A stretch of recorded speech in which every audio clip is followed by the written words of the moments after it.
Oh wait, what the fuck is this?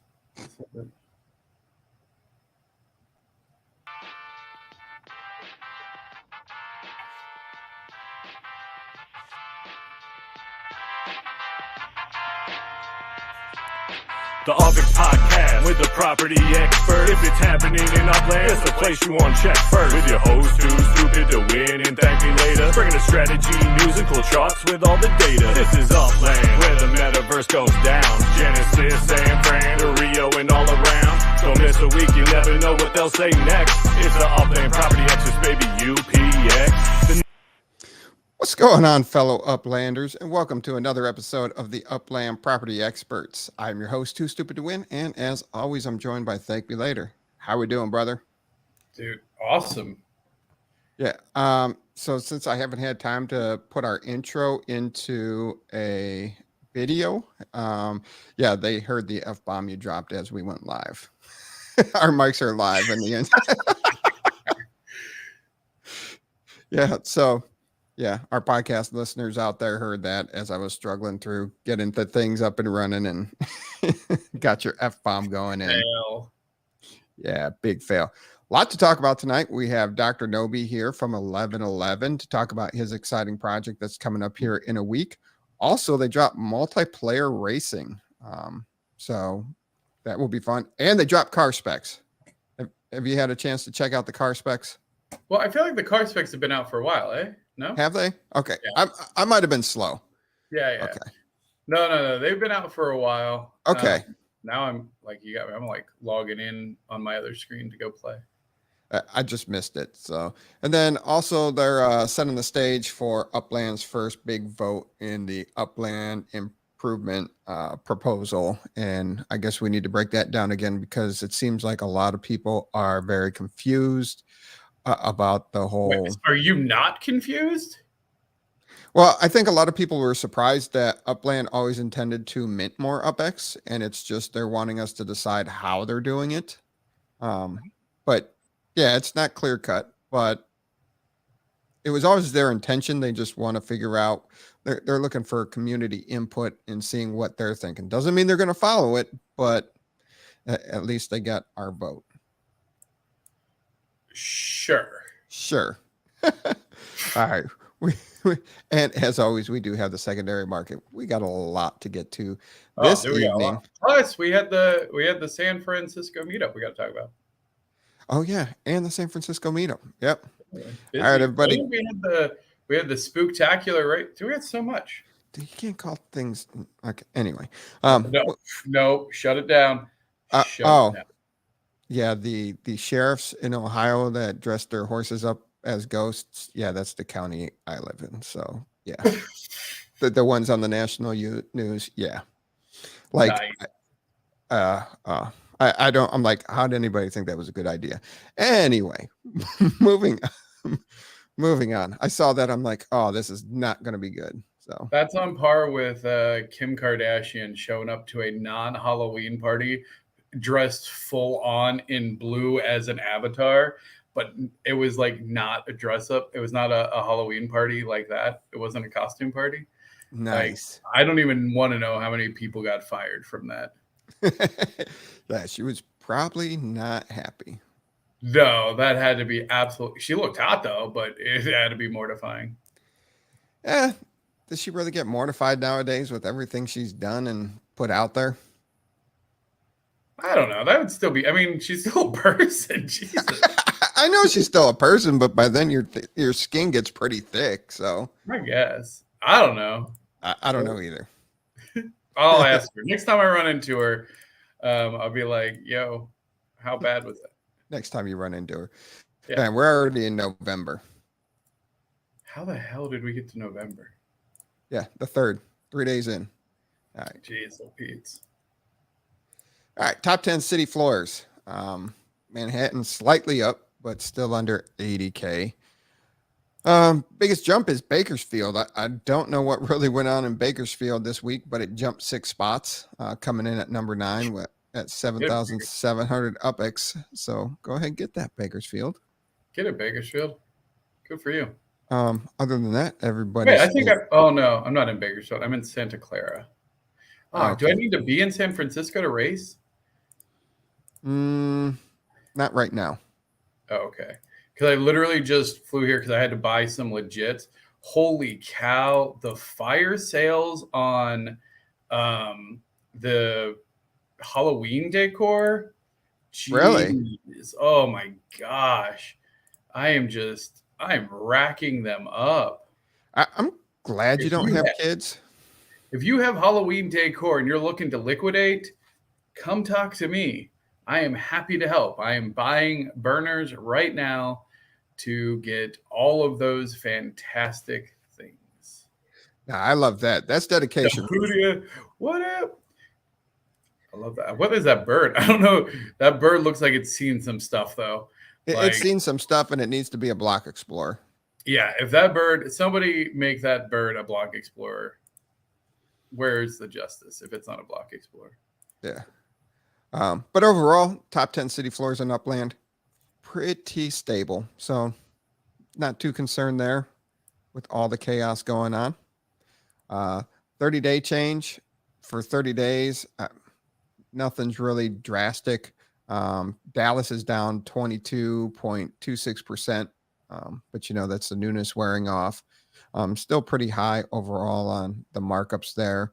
Arlington's US dollar price is down 28.5%, down from $9.45 to $6.75. Oh, geez. Nice. Good job, JT. JT, that's what's up. Yeah. Red birdie. Dirty birdie, more like it. What do you think? We should maybe do a are there 6 people in the audience that have cars? I don't know. If you have a car and you're watching us now, let us know because we'll do a race live. We'll do a race live and I'll put up 100,000 UPX that says that you can't beat me. So we got 2 cars in the audience. So we need 3 more. Well, wait, hold on. I don't know who's in the audience. I'm just hoping no one has a Series 1R. So we got 2. Alpine White, number 2. So, all right. So we got 3. We still need 2 more to fill out the race. We'll continue to look. Car? What do you get? I got an SUV. Yeah. No, we're putting you in. Definitely. No, I'm going to lose that. Yeah, I'm okay with that. I'm not. What if I let you borrow one of mine? Okay. Semis, one of my semis. Sorry, I didn't finish this. I should have waited. I should have waited. All right, we need one more. 1111's getting in with their van. Trying to pay $500 for a Series 1. I think that's the new ones. Maybe I know somebody was just trying to sell me one for $1,000, and I was just like, no way. And it was the base model, like. No, because the base models were what? Oh, dude, actually, I bought a green one. I got to go find somebody. I think they messaged me today, actually. I got to check my messages. Nice. Overall, the 12-week change on the top 10 city floors in Upland, I say it's pretty good for being over 3 months. We're seeing the stuff on the 30-day change. So month to month, it's fluctuating about the same. Nothing jumps off the page. I'd rather have something I'd call this a stable market right now for Upland secondary market, UPX wise and US dollar wise. Yeah. Is it just me or does it feel like it's been a while since a city release? It has been. Like, I feel like this has been the longest non-city release time in a little bit. Which I'm not mad at either. No, I think with everything getting tight and, you still have the supply out there. Yeah. No, I like it. Because city releases are, I hope that, I feel like they put a bunch out there. And I really hope that at some point, because we were talking about it ramping up to then having a city release every month and stuff. But honestly, it's exhausting. It is. I would rather they release like 5 cities at a time, but like once every 6 months. Like new city month, and it's just we're gonna release a bunch of freaking cities, and then that's it. Like maybe like over the course, I don't know, because that's a lot too. I mean, that's a lot too, because you do the city. If it's a new city, you have the collections that follow a week after that. So that, that's a lot, 5 cities in a month. Now, if you're just doing a new city or 2 in a month, along with expansions of previous release cities. Yeah, so we talked about that, like the ICO, the initial city offering Yes. versus the actual expansions. So, all right. Well, I bought all my legits that I can buy on cooldown right now. You're on cooldown. Are they available? Where are you buying them from right now? I just went to Santa Clara because it was close. Oh, okay. But I as much as I don't like Rutherford for their properties, I do like Rutherford because has so many teams to buy legits from. Yeah. That's what we've been talking about, is it has the 2 teams. So yeah. Well, no, it's got more than that. I mean, right now it's got like 6. Oh yeah. Yeah, because it should have 8. Because you have 4 and 4. I haven't been in the lobby right now. I can see it's still looking for. Well, hold on, let me see. So I go racing, join private server, live. Oh, well, so you can switch between live and tracks, right? Yeah. So then I want to do. Oh, whoa. You can do a private server and give the people here that are racing the code. Oh, that's kind of. Oh, they have like people have like made their. We can like scroll down so you can see like. Hold on, tracks. Hold on, I'm gonna do this. Well, why don't you share? You're looking at stuff. Oh yeah. I guess that would be. I mean, if you're gonna squirrel the whole podcast to something cool, at least share with us. But it is super cool. Okay, so I think it's this. Okay, how's that coming through? Okay, that's fine. So I got live and I got tracks, and so in live, you can see like all these people, JR Wheels course. Like, did people name their course? They're naming their race. They're naming their race. So wait, so what if I wanted to come here and I wanted to say, which one do I like? I like Marina Run.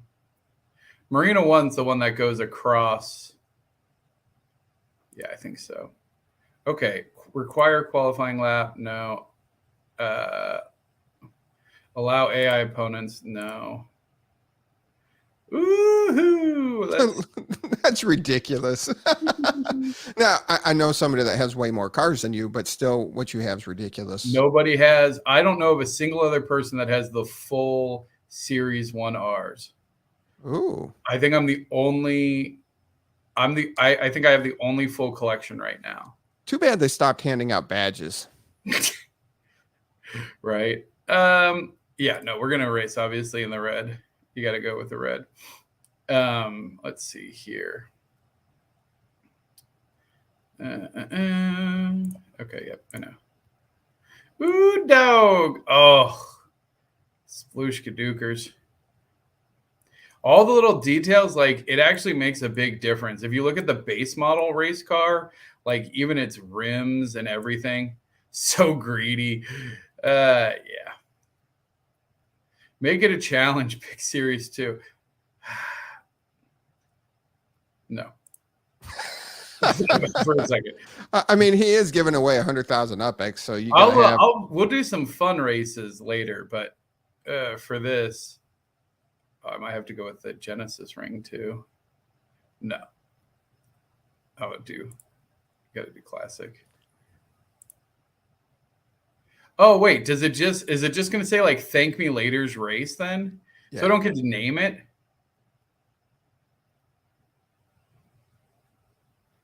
Oh, I was kind of hoping I could name it like the UPX Podcast race. Well, we'll see here. I don't know.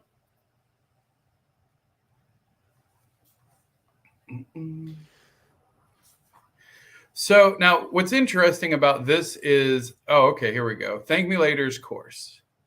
All right. So here we go. Anybody who wants, go join ThankMeLater's course. Let's see if we can't get 6 people.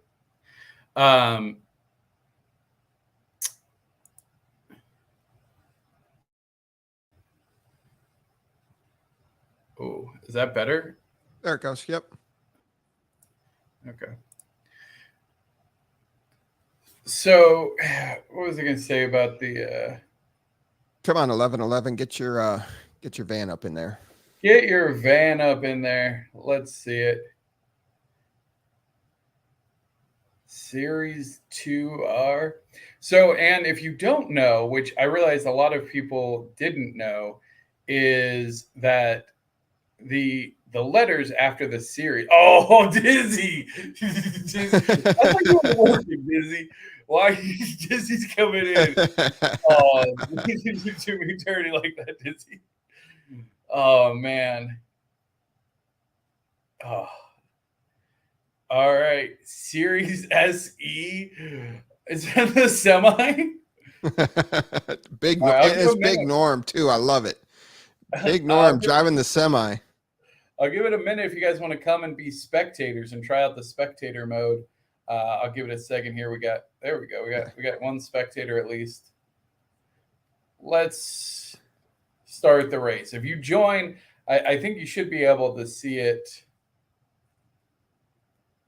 This is kind of cool. So the letter after, so like the series 1s are all the race cars. And then the letter after that, so 1R, 1E, or nothing, is its rarity. A lot of people thought it was like E for electric. It is. Semi, get out of my way. It was like, get out of here. Dude, you got pole position, though. Oh, man. That other Series 1, though, is keeping up. Oh, somebody parked there. Oh, that's my yellow car there, I think. Oh, some statues. Yeah, get out of the way. You don't have carbon fiber. I like that going by the ferry building. Nice landmark. Man, a couple of those towers are built. Yeah. Oh, and we still got the Halloween decor up. That's fun. Oh, Dizzy slowed down. Oh, you're gonna get it. Oh, if you lose and you started in pole position, come on now. I had to get around that semi. What was that? Did you see? Did you see it like do that skate? Wait. So there, first lap, 1:01. Dizzy still in the lead. ThankMeLater in second. Galactic's third. Just NFT 3 is fourth. Big Norm with his semis in fifth, and Gamelands is bringing up the rear of the pack in sixth. Wait. Gamelands is losing to a semi. I want to change. I wish I could view. Wait, are we about to lap them? We're gonna lap them, guys. You see the mini map? Yeah. Yeah, we're gonna lap them. I hope this semi runs you over, Dizzy. Come on. No, I hope some people along this track build. It's going to be cool when you have these custom racetracks and these developed communities where everything's built out. So I'm excited to once those start getting laid out. Yeah, and now it's interesting because they're doing this as a web game. So you don't need to download a client or anything. It just. Oh no! Wait. Did we lap them? No. You're coming up on them. No, because I'm confused at the mini map. Look at the mini map. The mini map's backwards. It's got Dizzy in last, and it's not right. Yeah, your mini map position's kind of screwy. Well, I think it is okay. I think it's actually correct in the sense of that's probably the position of the people, but it doesn't match. The icons are messed up. Yeah. Because you can see it has mine big, but it has, can I view? Oh, wait, I can view other people. Oh, this is great. Hold on. I can just, even though I'm, dude, wait, Big Norm, this semi is hauling. Semi is crushing. Like, get it. So that's interesting. We could, Dizzy doesn't even know he's racing. It's just like cruising. Dizzy's been getting in here and celebrating. Oh my gosh. There you go. There was only 2 laps? I call shenanigans. There were 3 laps. It said 2 laps. No, that was definitely no, because you came through on your second lap with your fastest lap at just over a minute flat. Your first lap was 1:01. Your second one was a minute, and then your third one, I was watching Dizzy celebrate. Oh, you know what? You know what's interesting though? It doesn't take you out, because like that's over. Yeah. So I bet like if we go to like Russell's, like he's probably not sitting here. Race is full. The race has reached max numbers. Okay, sure. I'll take a look. I'll be a spectator. Let's see what Russell.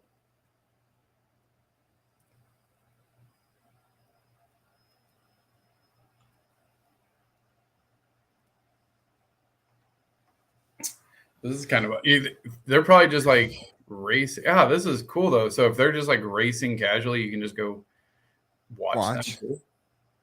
So hopefully the load time gets faster. Well, I was gonna say it's interesting because they've gone with a web client. Oh, see, so this is interesting. So I guess it was a qualifying round, but like this is probably a stale game because even Game Lands is here. Yeah, they had to have been. They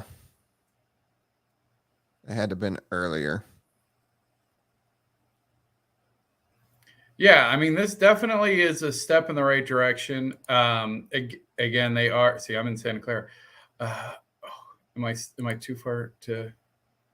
I need to buy more legits. The only reason to buy legits is to burn them. So with the web client, there are definitely some graphical limitations, right? I mean, we see it in Upland itself. When it gets too graphic, then it starts to get glitchy. The only good legit is a burn legit. Oh my gosh. Yeah. All right. Oh yeah, you don't have to keep showing me, but I'm gonna keep shopping. Okay. I got things. Oh my gosh. Never mind. I'm gonna stop shopping because I'm in the caption nonsense. I don't like captions. All right. So here is the markup floor. So the lowest markup percentage for each city. Rutherford, 327% is the cheapest markup you can find. All the way down to the Bronx at 105%. Fresno still high at 219, but Fresno is pretty cheap to start. Yeah. Now, this one's your favorite one, is the cheapest property and what the markup is for that in UPX. So Manhattan, even though it's 77,777 UPX for the cheapest property, that is a 7,778% markup. I like the symmetry there. Like, kudos to whoever did that. Because what does that mean? What was the mint price on that? Math peoples. What would it have had to have been? Like 700? Like UPX? Like what can get you almost a 10th? Well, a 10x up would be 7,000. So it was probably like 9,000 maybe. 1,000. 1,000? No. Yeah. No, because 77. Oh,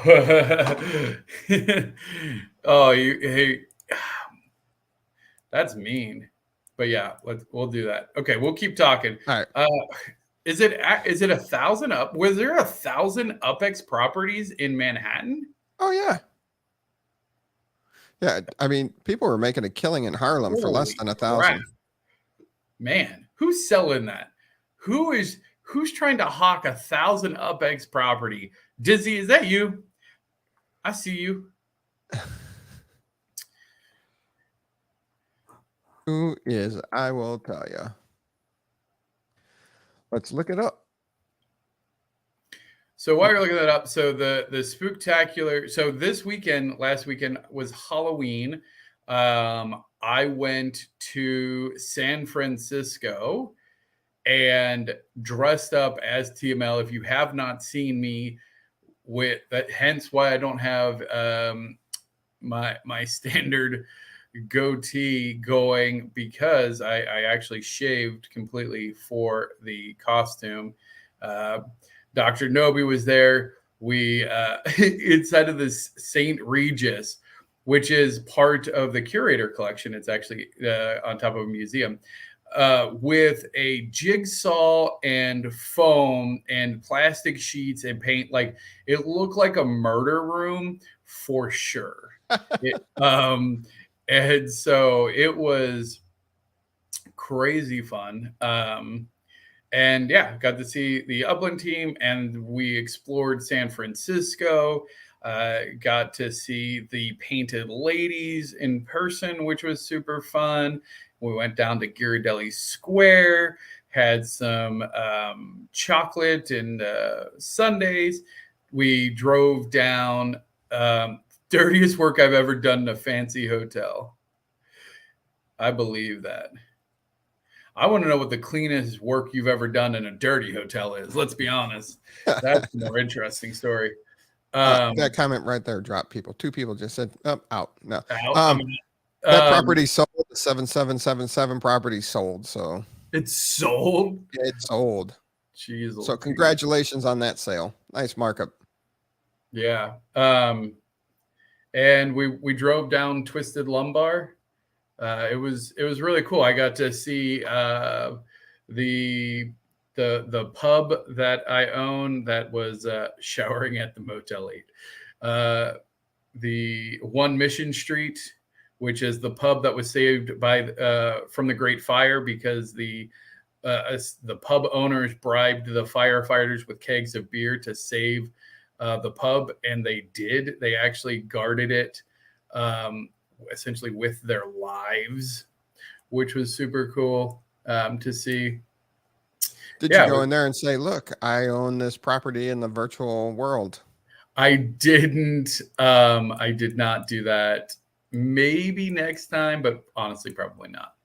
All right. Files download conflict. I don't. Yeah. All right. So still the cheapest markups by so somebody had a good score in Manhattan. Rutherford's 1,361. Santa Clara's 1,837% markup. San Francisco's a 693% markup. So if you got into San Francisco, you're doing pretty well. Yeah, which is nice, right? I mean, that's the other thing. I know that we are, like, oh, I wish it was a higher floor. But the reality is that there was tons of properties that were like 300 UPX. Like, can you imagine paying 300 UPX for a San Francisco property? Like, and there was no FSA.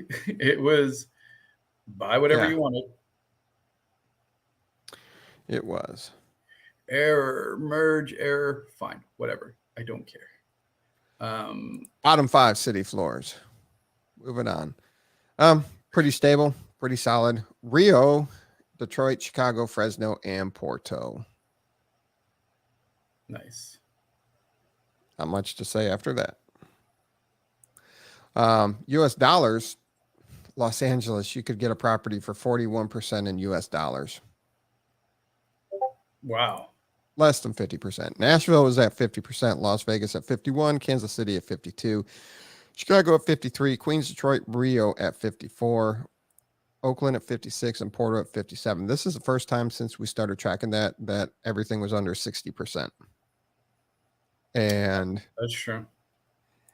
And you're looking at the top 5 cities very close to 50% or less. Or the bottom 5 cities, the cheapest 5. I don't know.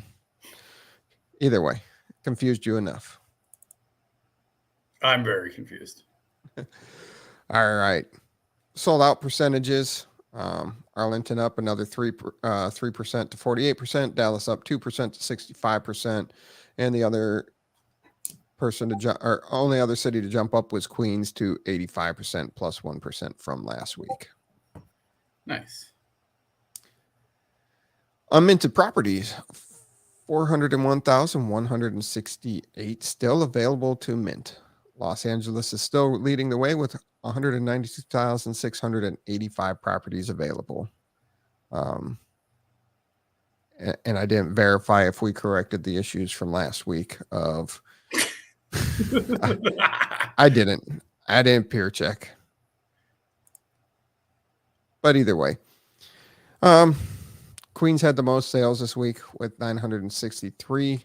Kind of weird. Usually we have 1 or 2 cities over 1,000 in sales, but oh, sorry, did not mean to. Go for it. There you go. No, I didn't. I was just prepping it. I didn't know it was gonna like overtake. I thought I was just gonna add it to the queue. Oh, okay. Yeah. So sales are kind of down. Secondary market sales are kind of down. Maybe I'll start tracking that too, week to week. I'll figure that out too. But we'll get it. We'll get it. All right, you ready? You ready to see? Okay, so now let me do. Well, no, we're not doing that next. Oh yeah, we can do that after. Yeah. Dr. Knowby still here. So let me caveat a bunch of things here because I don't want people to see what we're doing and then feel any sort of negative way about what Upland is creating. We are developing a game that will be like you'll need to download a client. Like you'll need to go to Steam and download it. It's much higher graphics, etc., because it's not a web-based game. The Upland racing is in browser. It's very easy. You click it. So, and they're dealing with a bunch of different aspects as well from what we're doing. So I just want to caveat all of that before I show this, because this is super cool, and I don't want people to be like, well, why doesn't the other one look like this? Because this is highly stylized for what? All right.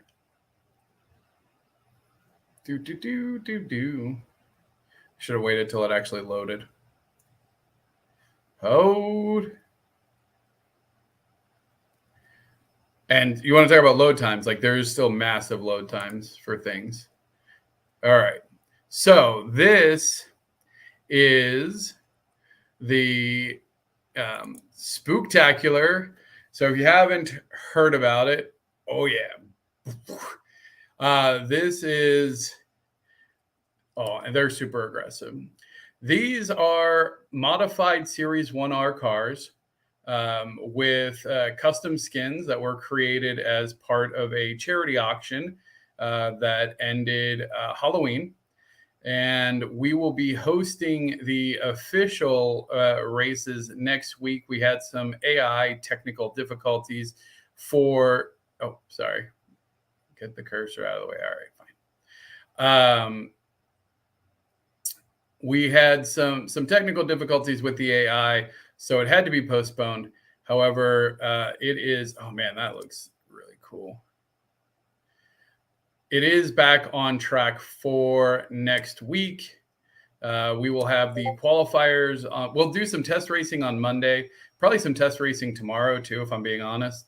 And then the test racing on, that's interesting. That's new. They're getting really, they're really like messing with it and adding in a bunch of extra stuff. But all of the stuff here, so this is all about elevating the layer 1 content. So just like we saw in the Upland race, the this is based on the actual Upland map. This one is particulars in Creedmoor. It is a sanctioned track from the URL, which is the Upland Racing League, that is run by Dak and team. So, oh no, come on. Oh, sloppy driving. Oh my goodness. All right. So this will be qualifiers on Wednesday, and then the finals will be next Friday, which is going to correspond perfectly with the launch of 1111 NFT Gallery. So next Friday is a big day for UPX World. We will have the finals of the Spooktacular, which will close out this amazing event. Some bump drafting. And will also kick off the first round of the 1111 NFT Gallery competition for buying those. So if you haven't, and we're going to bring Dr. Knowby on here, and he'll be talking a lot about it. So I won't take any of his thunder. Oh, that black and white one does look cool. I know Architect has the black and white one. That's his skin.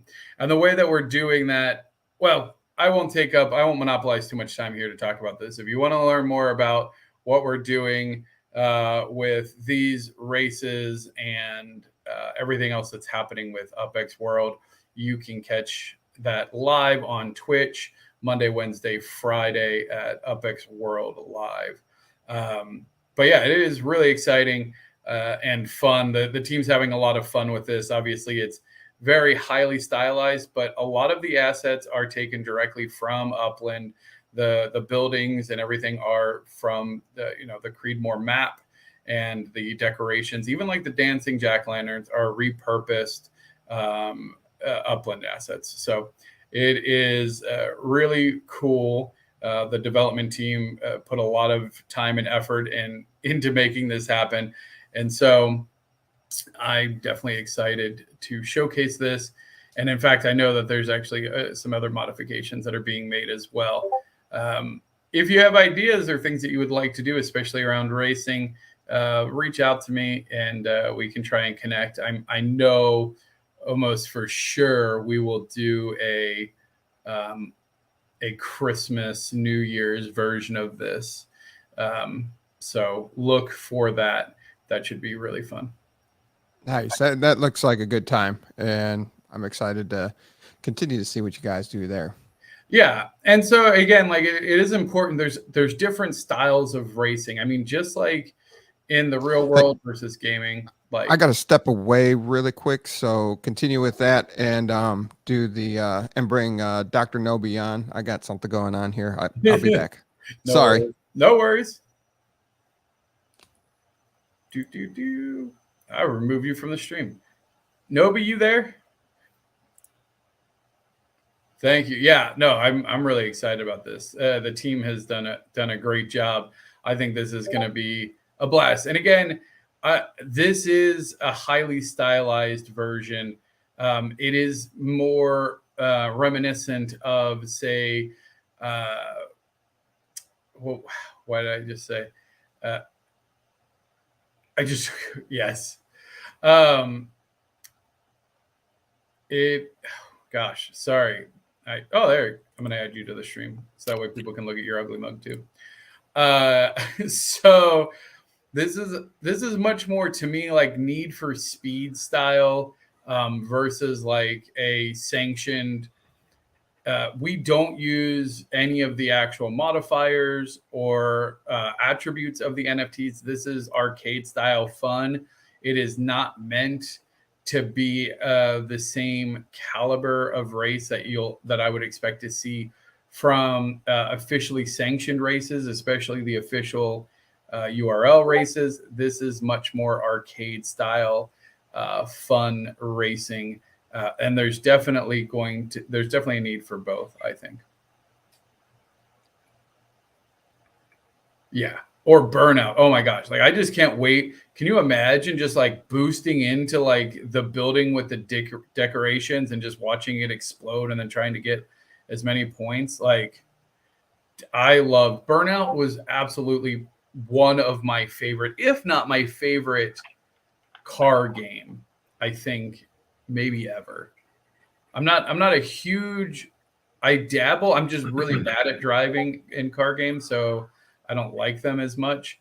But like Need for Speed, I liked. I didn't have the patience for things like Forza or any of the hyper realistic ones where you had to like you could like tweak every little component, the gears and everything. Like, who's got time for that? Just give me a fun car. Do you remember SF Rush? SF Rush for N64. It's the first game that I remember with car damage. Like you could blow up your car. It would get wrecked. No, but now you just made. What's the one? There was one where you could like, it was almost like Tony Hawk in the sense of like you were just trying to do cool tricks. And was it a Hot Wheels game? It wasn't Hot Wheels. It wasn't Hot Wheels. I remember being amazed because it was the first time I ever saw the glare on top of a car. Like it reflected, and you could do modifiers like upside down or like low gravity. And so you would just like race, like it wasn't necessarily a race. It was almost like a trick game. Like you're trying to spin the car. Yeah. It was a trick game. Yeah. I think that might have been SF Rush actually. That's what I was thinking when you said that. I was like, that was what immediately triggered. Now I got to Google SF Rush. Yeah, me too. Or Crazy Taxi. That was a good one. Crazy Taxi was good. I mean, I definitely, I want to essentially Web3ify all of the old school games, right? Like that's where to me the nostalgia and the fun is. Like, let's recreate Crazy Taxi in San Francisco now, or LA. I think we had this discussion. Crazy Taxi was actually based in LA, maybe. I don't know. I have no idea. But Crazy Taxi. Oh, it was Rush. Yes, San Francisco Rush. Is it real or is it Rush? Jeez, oh Pete's. It's Rush. Oh. Is no, yeah. I'm gonna wax nostalgically on that. So you got a thing going on? Yeah, I got a thing. Do you have a thing? Thanks for having me. Thanks for remembering that I was here this time. Yeah. You know what? It was intentional because now there's more anticipation. We had our bonding experience in San Francisco. Yeah. We actually had the event, the landing event, which the landing event. Landing event on Halloween.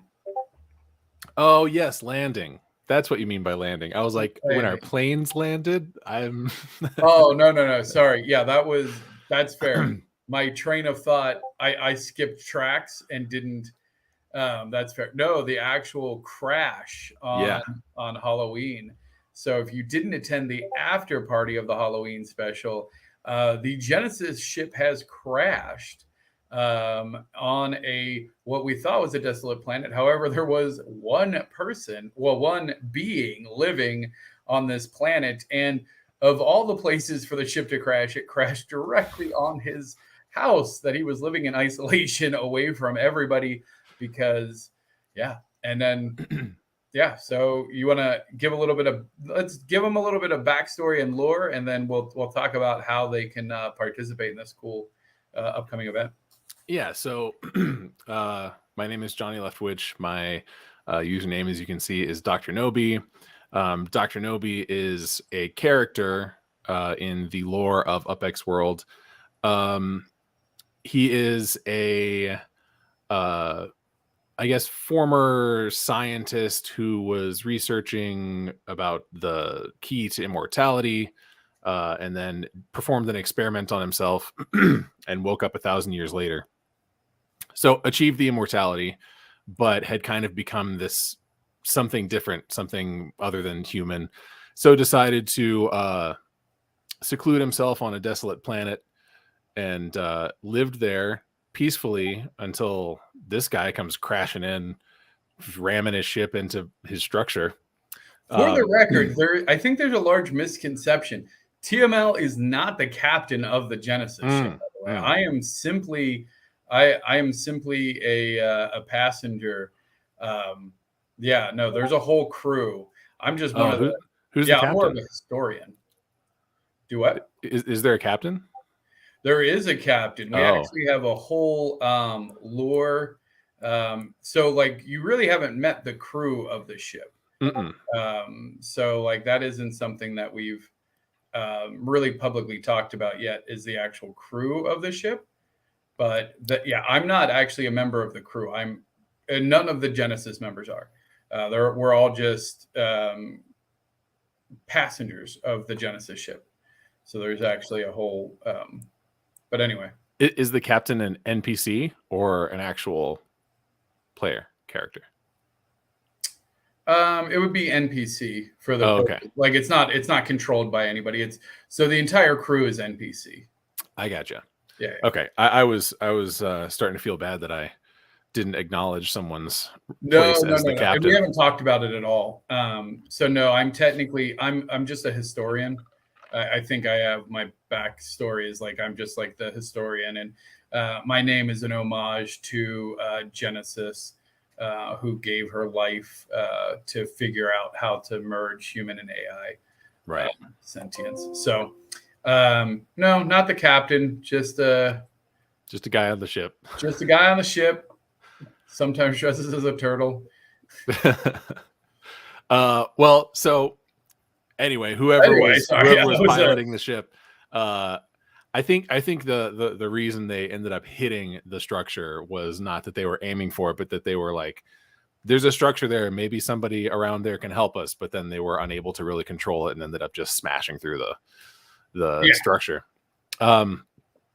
So then I, arise up out of the rubble and. Turns out I'm fine. My dwelling is underground. But on the surface is where I kept my art collection of rare art. That was the doctor's hobby, is collecting rare art. Tear. And what's that? Tear for all. Oh, yeah. All of my art is gone. Holy shit. I wasn't ready for a dog behind you. Sorry. I was like, there's an animal in your house. Oh, my God. But yeah, so one of the crew, Robzilla, ends up offering Dr. Knowby a piece of her art to kind of get the collection restarted, and that's the beginning of. Do we have that art? Do you have that art on your computer handy? Sorry, I know. Do not to put you on the spot. No, it's okay.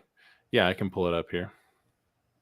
Yeah, which is super cool. So if you're not, part of the server, we do try and incorporate.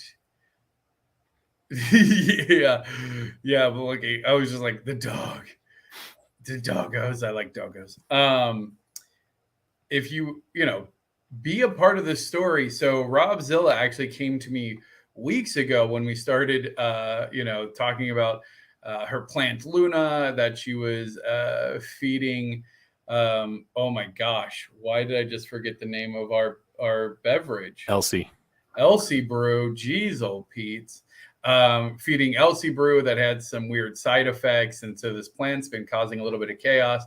And she messaged me like, "Can Luna crash the ship?" And I'm like, "Yep."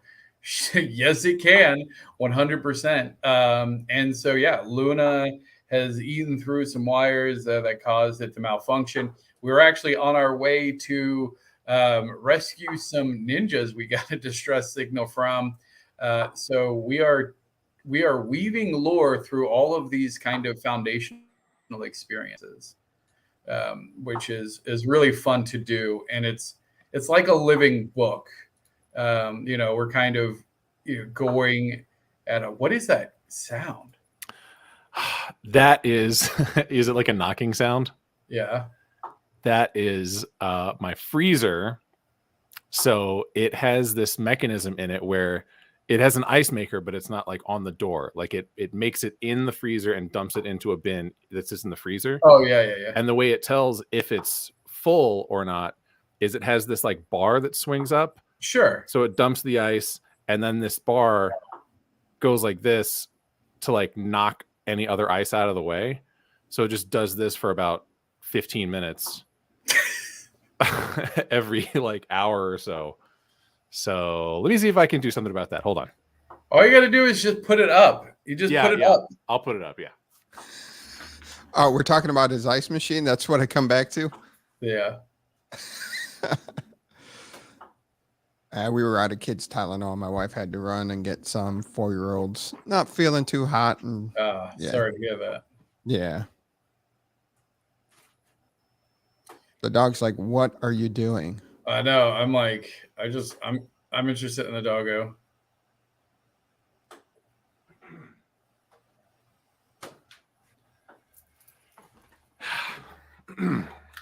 So wait, who watched the doggo? Who watched the doggo while you were in San Fran?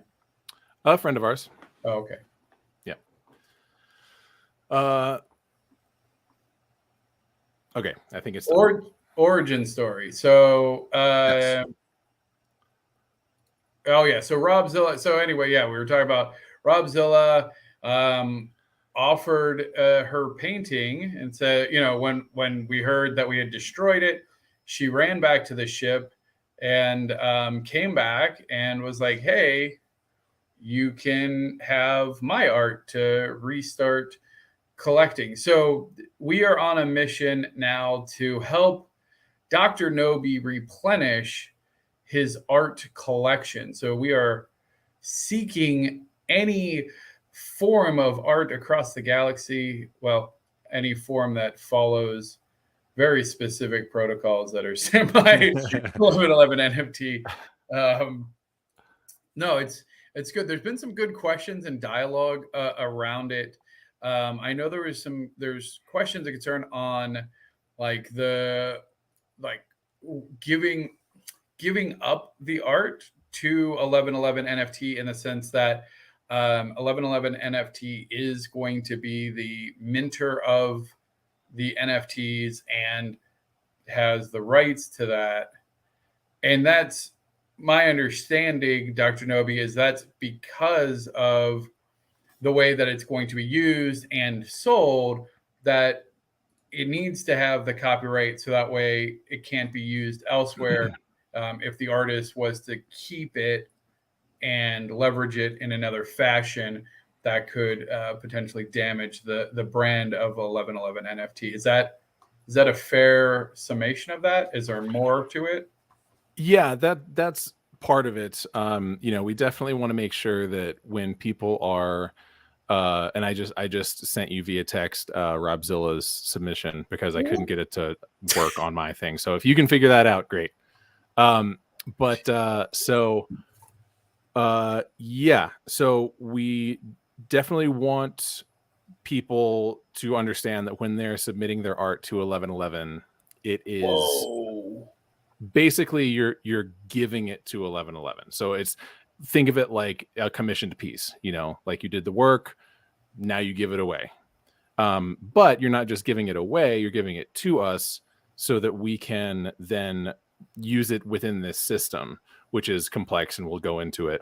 But at a very, very basic level, it's kind of akin to like a record label where a band records an album and, the record label owns that music, but the record label also publishes the music and sets up tours for them and like does all this stuff.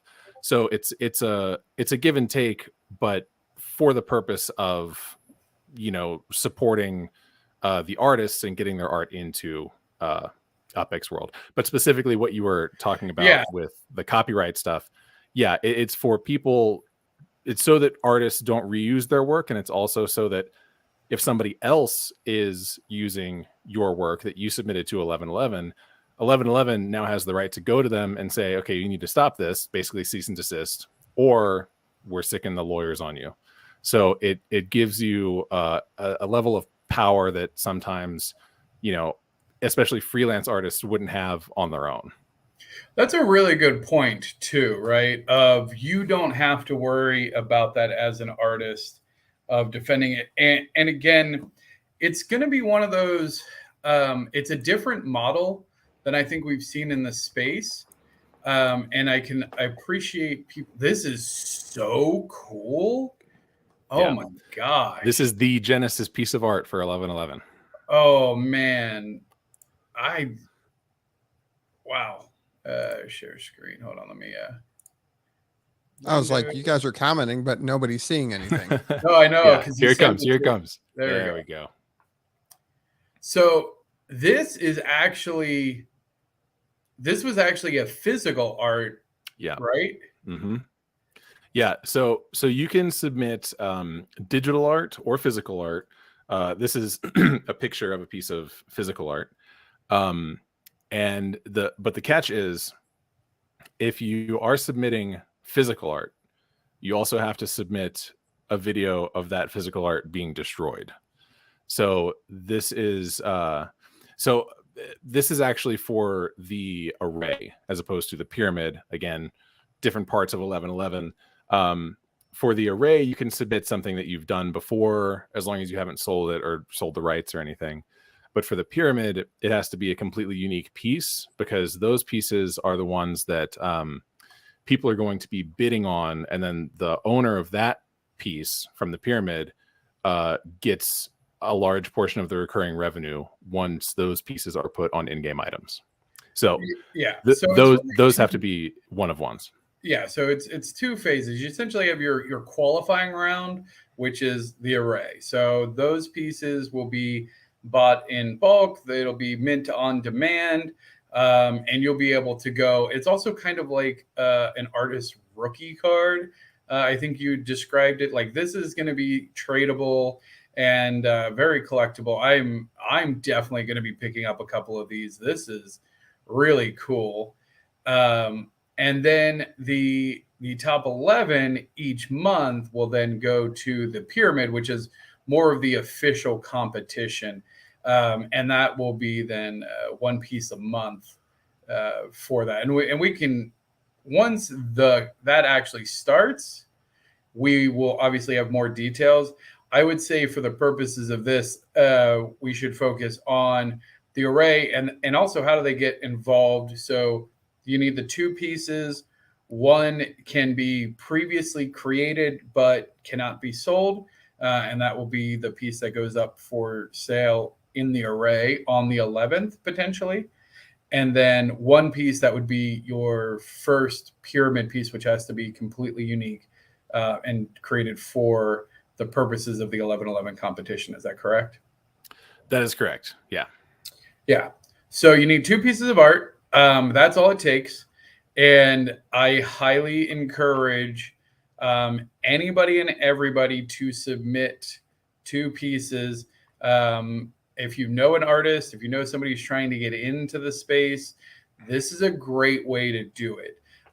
It's very low risk in the sense of these don't have to be your top pieces. These can be, just pieces maybe that you have. I talked to some artists who says, oh, well, I have this like side project I've been working on that I didn't really know what I was going to do with it. It doesn't really fit with like the main stuff I do.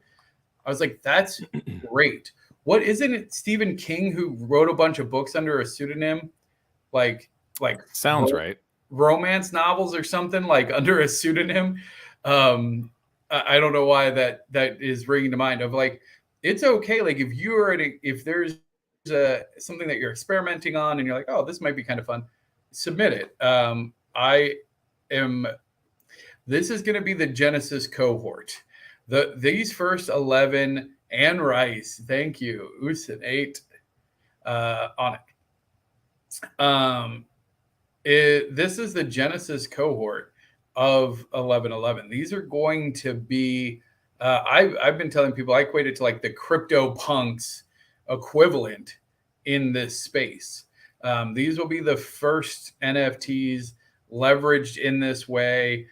These will be the first in the competition. This is, season one of the competition, if you will, or cohort one. It's a big deal. And being able to be one of those first 11, I think, is going to be a great advantage because I feel like over the next several months, it will be much more competitive to get into than where it is right now. Yeah, for sure. And these, if you're watching this, maybe you've seen us or heard us explain it elsewhere, but the real significance of these pieces is that they're going to be available. The images, anyway, are going to be available to be put on in-game items. So, like, for example, a T-shirt that your character can wear. And so that's the actual value proposition, is that think of a game like Fortnite. You can buy in-game items. Same deal with UPX World, and this is the art that can go on those items. And then whenever those in-game items are purchased with this art on it, then there's a split, and the owner of the NFT gets most of that, but the artist also makes a little on that as well. So that's a source of recurring revenue for the artist as well. Hold on, I think I can maybe. Oh wait, hold on. Where is my other window? Give me a second here. I think I can. And we're back. Present, share screen. Give me a second. Window here. Because I think this is what you wanted to. Let's see here. I'm not going to go through the whole presentation.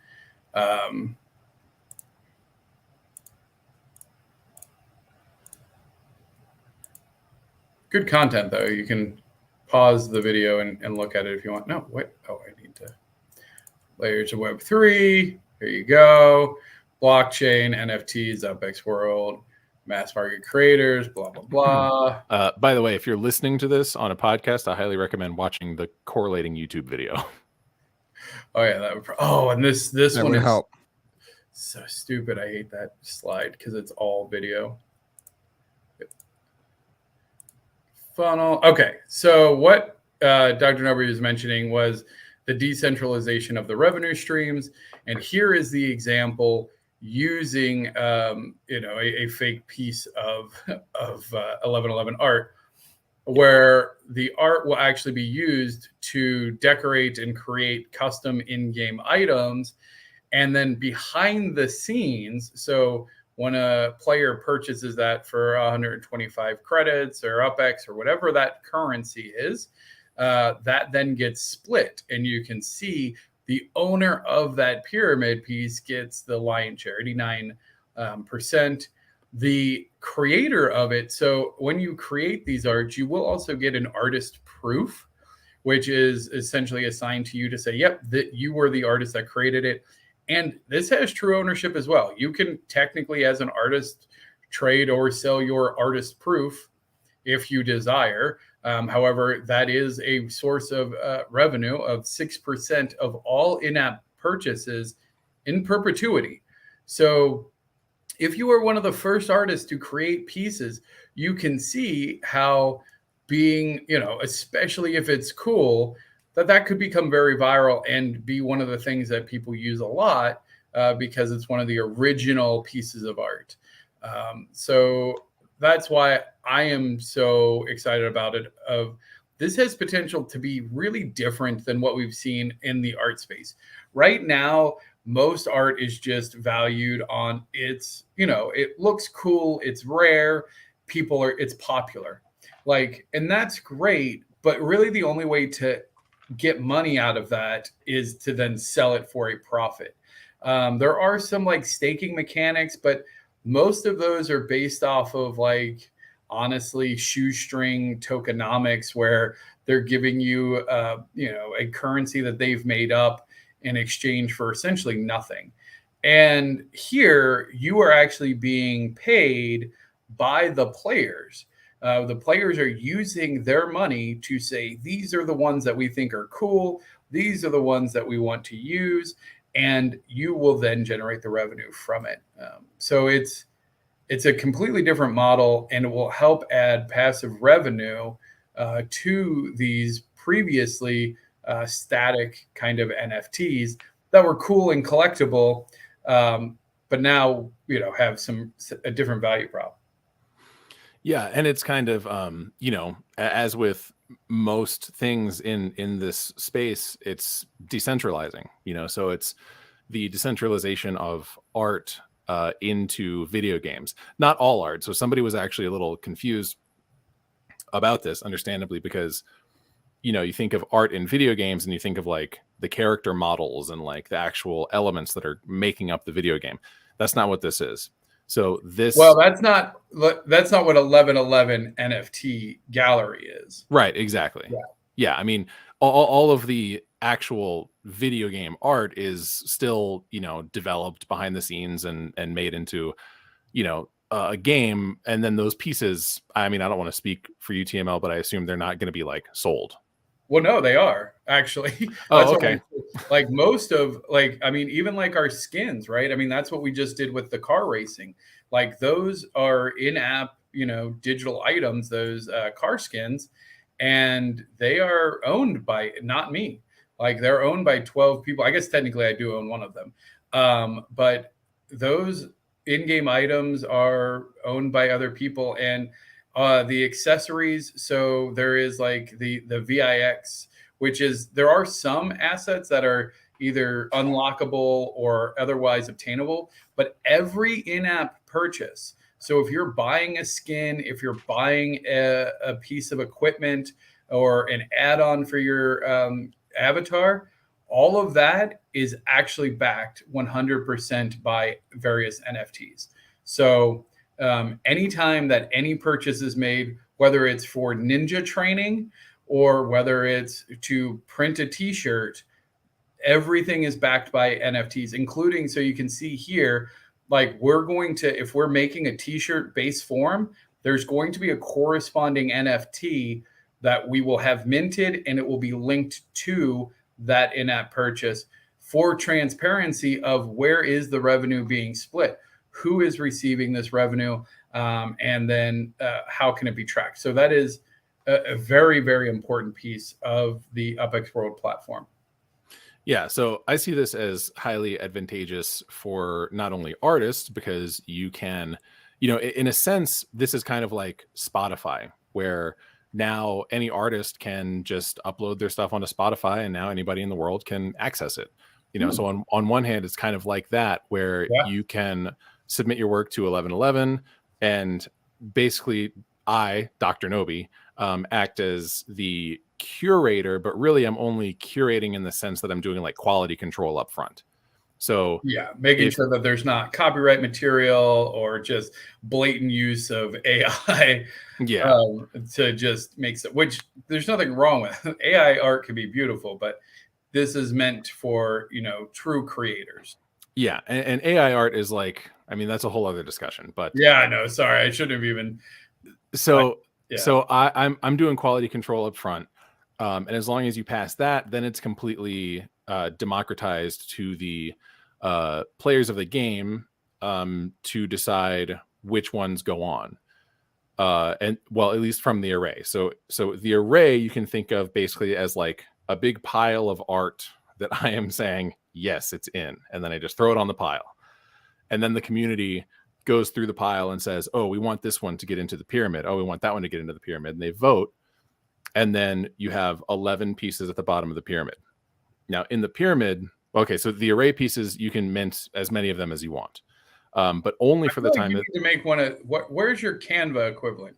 You need to make a Canva for all of this. I do. And I was actually working on it today, but it wasn't really ready in time. So okay, I'd rather just talk about it, but maybe take this down so I can motion with my hands and they can understand what I'm saying because of the motion of my hands. That's what it is. It's not the complexity of the concept. It's the fact that they can't see your hand. That's why. I'm okay, because now I can watch the doggo. I'm not actually listening to you. Okay. So with the array, it's just a big pile of art.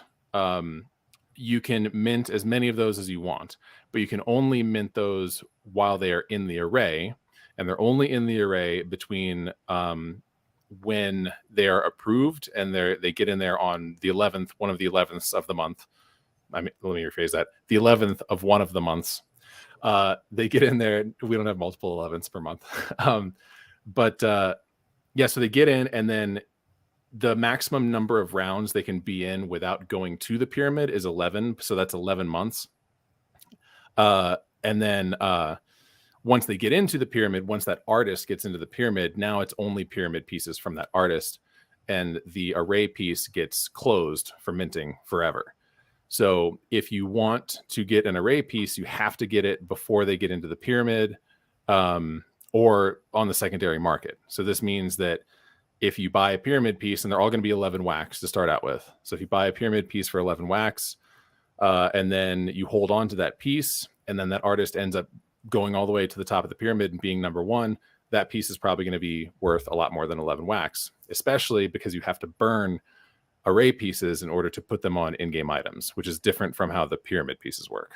Yeah, I think it's going to be really interesting because these first array pieces, it's going to be fairly unknown, right? So again, that's why I equate this first round of almost being like CryptoPunks, because like that piece that Rob Zilla did is so cool. Like, yeah. I absolutely love it. So I'm going to be minting a bunch of them, because when she gets into the pyramid and it closes forever, like that's it. However many are minted, that's all the supply that there will ever be of that. And as she continues to, grow in popularity, those pieces, I just go, will be very valuable. And if nothing else, I want to use it to make cool things in game with. So, yeah. So you can make cool things in game with them, or you can hold on to them and trade them, and whatever you want to do. The pyramid, which is the next level, those pieces are all one of one. It's not infinite mints like the array. The pyramid pieces are all one of one, and they go up for auction on the 11th, from the 11th to the 11th. And then the winner of that piece is the one who's entitled to the majority of secondary sales from those in-game purchases. Yeah, which is what we just showed. Yeah. Yep. All right. Well, we're down to single-digit viewers now, so I think we're ready to wrap it up. Well, this will be good for posterity. Yeah. Well, and maybe next week, because it'll be the 10th. If you have that presentation, maybe we can do a quick plug for it, just so that way people can and know where to go to participate and to buy, and make sure that they have a wax. If you're not already on Atomic Hub and have a wax wallet, you should definitely do that. There's lots of community experts on how to get wax. Don't ask me, because I just go to Daddy Dizzy every time I need wax. So I have not figured it out. It's too complex. It's not too complex. I've done it before. There are definitely ways. It's a lot easier than it used to be. Is it? Okay, good. Yeah. I do want to address at least one more thing with the concerns people have about like giving up their art and having it minted by 11/11. So 11/11 will be minting these NFTs, but they will all be minted again, like the record label thing. It'll be an 11/11 NFT, but it will be by this artist, and here's all their info, and it'll direct the viewers to those artists, and it'll make sure that they get their share of revenue and everything. So it's not just like, it's not literally a commissioned piece where we're not going to credit you and just be like, hey, look at this cool art we did, AI. Yeah, but it's like it's because your goal is to help artists get known in the space, right? Yeah, and get paid. Right? Like it's one of the more difficult spaces now, especially with the collapse of the NFT market. Like, artists are very hesitant to get into the Web3 space. Yeah. As soon unfortunately. It's really sad, because now, like you mentioned, NFTs to artists, and they have the same reaction as gamers. They recoil. They go, oh no, that's gross. Like, I don't want to do that. I don't want my art to be part of that nonsense, because it has such a negative connotation. And I really think that the way Dr. Knowby is approaching it, in the style that they're doing, and with conjunction of what we're going to be able to add with layer 2, hopefully can start to change that dialogue and show artists a path to using Web3 to be discovered. Because it's not, you don't even have to be an NFT artist. You can be a traditional medium artist. You can be a traditional painter or sculptor. If you submit the art, through it, it can still lead people to understand, oh, wow, I want to learn more about what you do. Totally. So yeah, I'm looking for it. And it's going to be a diverse piece, because I don't know, there was one person, did you get somebody submit dogs? Yes. Yes. The doggos. I was talking to somebody who had doggo pictures, and I was just like, yes, submit the doggos. And then I don't know if he's going to submit. He had a couple different projects, and I won't put him on blast too much, but he had a retro space theme, and he's like, I don't know if it fits exactly like UPX World. I was like, it doesn't have to have anything to do with UPX World. It can be anything. I was like, I think you even mentioned like drawing a banana in paint, like yeah, like literally anything at this point. Like, that's the thing, is that like another aspect of this system that I think is really cool is that, it is, again, once it passes me, I throw it on the pile, and then from there it's all democratized. It's all, people will choose what they want to see in the game, and then it'll become this like feedback loop of artists putting in their art, which right now is just a free-for-all. Just put in whatever you want and let's see what people like. And then once you start seeing what people like, artists can kind of look at that for reference of like, okay, I want to make something like that because that seems to sell well. And then they make their thing, and then people decide what they like. And it's just this back and forth of communication, like artistic and financial communication between artists and the players of the game. Yeah, no, it's super cool. I'm going to have a hard time limiting, because I'm definitely submitting myself. Like 100%, I'm going to put some art in it. I just have to decide what I want to do. I have so many ideas. Genesis banana. I like the banana. I was even thinking like, because the thing is like the other way that you should think about it, and maybe like you should as an artist, use your creativity, etc. But I'm like, what would be viral? Like, just like stick men, like just sure. Stick men, just like, I don't know, like there's just so many like random things, and I'm like, that could just be fun. Like, honestly, I might like, yeah, I don't know. Yeah, and that's another thing. That's another aspect of it. Like, I've had questions. People ask me like, well, what kind of art should I submit? And like, what order should I submit them in if they're going into the pyramid and it's going to be a successive thing? And my best answer is I don't really have an answer, because we're just getting into it, and we'll find out. But I think that the array piece is probably the one that you're going to want to submit that you feel like kind of represents you as an artist and kind of gives people a feel for what they might be able to expect later on. But beyond that, it's dealer's choice, really. Yeah, I'm excited to see what comes about from it. Me too. Me too. No, I'm really excited. Still here? I'm still here, but I wasn't gonna interrupt the bromance, so I was just letting it roll. God. Do you have like a heart filter you can put on this? I don't. Yeah. Once two dudes spend a weekend in San Francisco, it changes you. We're never the I same. guess so. I guess so. That was fun. It was an absolute blast. I got to get some pictures of you. I don't have any of the ones with like your back piece of the 1111, so send me some of those. Oh, okay. Oh, hang on. 1 second. Be right back. Be right back. How do you just like disappear? What is he? Oh, you're.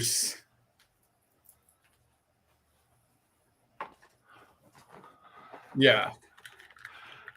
I just had to show the headpiece since I had it on last week. So yes. There you go. Oh yeah. Here's the completed that turned headpiece. Out way different than when it looked last week. Oh, yeah, told people that. And hair with was the all burned actual like makeup and stuff. Yeah.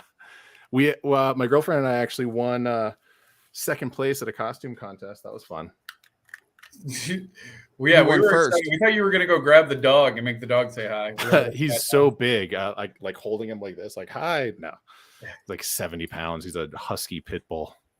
So who won first? Some dude. He just had a bunch of people there with him who were making a lot of noise, so they gave it to him. But yeah, no way that Dr. Knowby looked legit like, and his lady. Yeah, we were punk rock Frankenstein and the Bride. Yeah, nice. No, it's cool. The creature and the bride. There you go. All right, real quick, we'll get into thank you, Dr. Knowby, for coming on. We'll get you on next week to wrap it up the day before your launch. Very excited for your launch. It's going to be fun, and I look forward to the integration with UPX World and everything else. And the artwork is going to be pretty awesome. So super pumped for that. All right, 1111 NFT.gallery. Thanks, guys. There you go. All right, thank you, sir. Real quick, we won't jump into everything else, but at least we should talk about, we did hit the racing thing, but the other thing to it is they have a auction going on November 4th, 2022 at 12 p.m. Pacific time. So a bunch of Mint 3s being auctioned off, a Series 1 exclusive, a Series 1, and then 2 Series 2 rares. Very exciting. So, and some nice colors too. I love the royal blues. I love the electric yellows, the jet black, the candy reds. Yes, I'm loving it. Yeah, wait, the Series T. Which one's the Series T? Trucks. Oh, the trucks. Ooh, a candy red truck. Yeah. Man, this is cool. Yeah. Oh, good question. So we had NFT Architect ask, when's the cutoff for the submissions? November 9th. Yep. So that's the biggest thing besides the other racing news. Hopefully they don't do the votes on the Upland community pool and the funding of that. We can discuss that next week since we're already an hour and 22 minutes into the episode. So I'll cut it. You got anything else before we jump for the week? No, it's a good week in Upland. It is. Things keep getting better and better. So everybody be safe, have fun, and we'll see you soon in the metaverse.